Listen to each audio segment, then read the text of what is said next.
எழுத்திலும் பேச்சிலும் வாழ்விலும் ஒப்பனையில்லாது வாழ்ந்த யதார்த்த மனிதர்தான் எழுத்தாளர் திரு பிரபஞ்சன் அவர்கள்.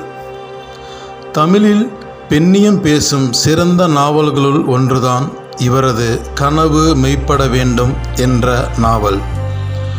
இந்த நாவலில் வரும் அப்பா கேரக்டர் ஓய்வு பெற்ற பள்ளி ஆசிரியர் ஆவார். இவரது மகள் தலைமைச் செயலகத்தில் அரசு பணியில் இருப்பவள்.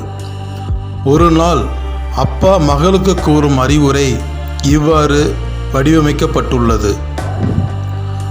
சில அரசு ஊழியர்கள் உழைப்பதில்லை, அவர்கள் வேலை செய்வது கூட இங்கு உதவி செய்வதாகவே படுகிறது. ஆனால் நீ உன்னை நாடி வருபவர்களுக்கு அவர்களின் வேலையை உடனே செய்து கொடு. உன்னிடத்தில் யார் இருந்தாலும் செய்ய வேண்டியதுதான், ஆனால் யாரும் செய்வதில்லை. வீண் காலதாமதம் செய்வர், காசு எதிர்பார்ப்பார்கள்.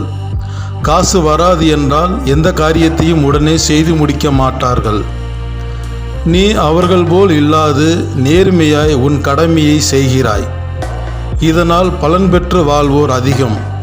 மகளே, நான் உன்னை வேலைக்கு தயார் பண்ணி அனுப்பிய நோக்கமே இதுதான். எவ்வளவுக்கு முடியுமோ அவ்வளவுக்கு தொண்டு செய். உன்னிடம் வருபவர்களுக்கு உன்னால் ஆனதை உடனே செய்து கொடு. அப்பொழுதுதான் சம்பள பணம் சந்தோஷம் தரும்.